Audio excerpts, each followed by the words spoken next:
Shalom, selamat pagi jemaat dikasih Tuhan. Kita berjumpa lagi dalam Renungan Pagi.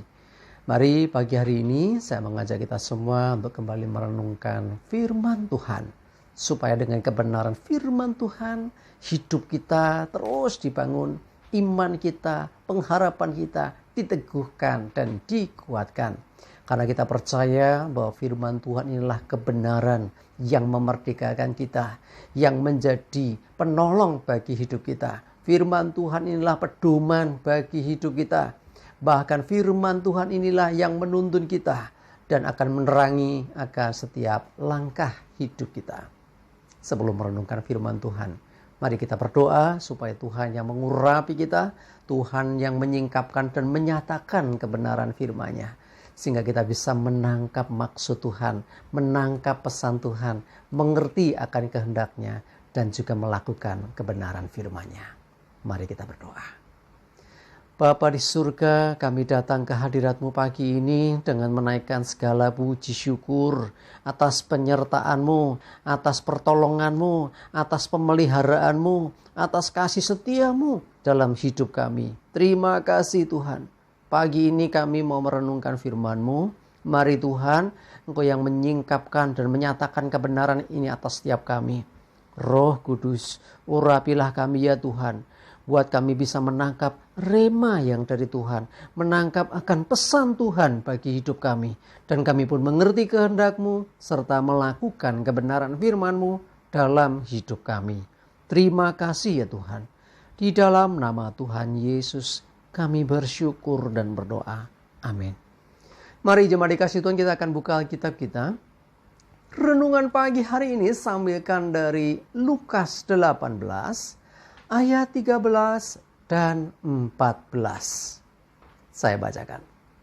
Tetapi pemungut cukai itu berdiri jauh-jauh. Bahkan ia tidak berani menengadah ke langit. Melainkan ia memukul diri dan berkata, "Ya Allah, kasihanilah aku orang berdosa ini." Aku berkata kepadamu, orang ini pulang ke rumahnya sebagai orang yang dibenarkan Allah. Dan orang lain itu tidak. Sebab barang siapa meninggikan diri, ia akan direndahkan. Dan barang siapa merendahkan diri, ia akan ditinggikan. Coba dikasih Tuhan. Dua orang datang ke bait Allah. Dua orang ingin berdoa kepada Tuhan. Yang seorang ini adalah seorang Farisi. Yang seorang lagi pemungut cukai. Ya, orang Farisi itu datang dengan percaya diri di hadapan Tuhan. Dia mengatakan, "Tuhan, aku tidak sama dengan orang lain. Aku bukan seorang yang pokok berdosa, bukan orang yang ini itu. Bukan juga seperti pemungut cukai ini." Dia membandingkan dirinya dengan orang lain. Dan dia merasa lebih baik dari orang lain. Dia begitu taat, mulai dari berpuasa, membayar persepuluhan, dan sebagainya. Tetapi ya, Tuhan melihat hati saudaraku dikasih Tuhan. Ya, bandingkan dengan pemungut cukai. Pemungut cukai datang, dia bahkan berdiri jauh-jauh, gak berani mendekat. Bahkan dia menengadahkan ya wajahnya ke langit, gak berani. Dia memukul dirinya dan menyesali akan dosanya. Bahkan dia memohon belas kasihan. Ya, dia mengakui dosa-dosanya di hadapan Tuhan. Apa kata Tuhan? Ya, terhadap orang yang berdosa ini, si pemungut cukai ini, yang orang dunia ya pada masa itu dianggap sebagai orang berdosa ya. Pemungut cukai ini dianggap sampah masyarakat atau sejenisnya lah ya. Negatif sekali ya. Tetapi ketika datang kepada Tuhan dengan mengakui dosanya, dengan merendahkan diri memohon belas kasihan Tuhan, justru orang ini diampuni. Orang ini justru dibenarkan oleh Allah. Ya, dia dibebaskan dari dosanya karena dia mau bertobat, merendahkan diri. Sebaliknya, orang Farisi merasa benar. Dia nggak sadar. Ya, dia mengatakan bahwa aku tidak seperti orang berdosa, aku tidak ya istilahnya seperti semua orang, bukan perampok, bukan orang lalim, bukan pezina, bukan seperti pemungut cukai ini. Aku juga berpuasa dan sebagainya dan sebagainya. Baik kan? Semua dilakukan gak ada yang salah, benar baik. Tetapi yang salah di mana? Sikap hatinya.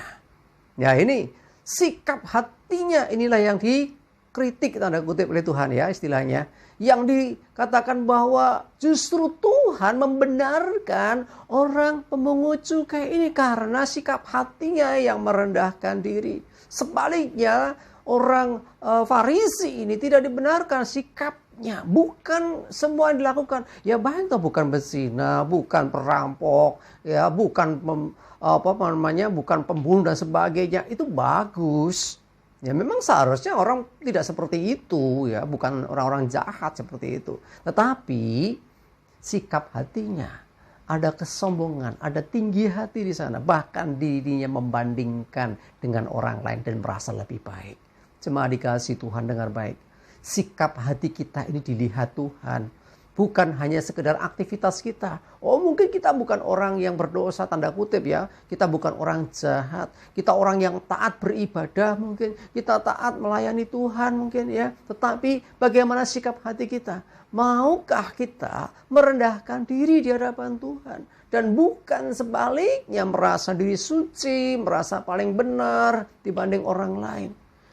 Ingat, pemungut cukai disamakan dengan orang berdosa. Tetapi ketika merendahkan diri, Tuhan justru mengangkat dia, memulihkan akan hidupnya. Sebaliknya, Farisi gambaran orang yang tahu kebenaran. Orang yang taat beribadah. Tetapi apa yang terjadi? Ketika sikap hatinya tidak benar, dia direndahkan. Ya. Jadi barang siapa merendahkan diri, dia ditinggikan. Tetapi siapa meninggikan diri, justru direndahkan. Mari, saya mengajak kita semua miliki sikap hati yang benar. Terlebih saat kita datang kepada Tuhan, beribadah kepada Tuhan. Engkau nggak ngomong, Tuhan dah tahu apa yang di hatimu. Ya, kadang-kadang kita nggak sadar, kita merasa kok seakan-akan Tuhan nggak tahu dosa kita. Padahal Tuhan tahu semua. Tetapi mari saya mengajak kita, miliki sikap hati yang benar di hadapan Tuhan. Rendahkan diri. Tidak perlu membandingkan diri dengan orang lain. Merasa lebih baik, merasa lebih rohani. Tidak penting itu. Tetapi sikap hati kita di hadapan Tuhan. Itulah yang dilihat Tuhan. Miliki kerendahan hati. Karena siapa merendahkan hatinya, dia akan ditinggikan Tuhan. Seperti hanya pemungut cukai ini. Jangan sampai kita bersikap seperti orang Farisi. Amin. Kita berdoa. Terima kasih Tuhan, firman-Mu ini biarlah menjadi pegangan kami. Sekaligus teguran buat setiap kami. Ampuni mungkin ada sikap hati kami yang tidak benar saat kami beribadah. Saat kami beraktivitas dalam hidup kami. Saat kami berhadapan dengan orang lain. Ampuni kami Tuhan. Hari ini kami belajar. Justru orang yang mengakui kesalahan. Orang yang mengakui dosanya. Yang merendahkan diri di hadapan-Mu.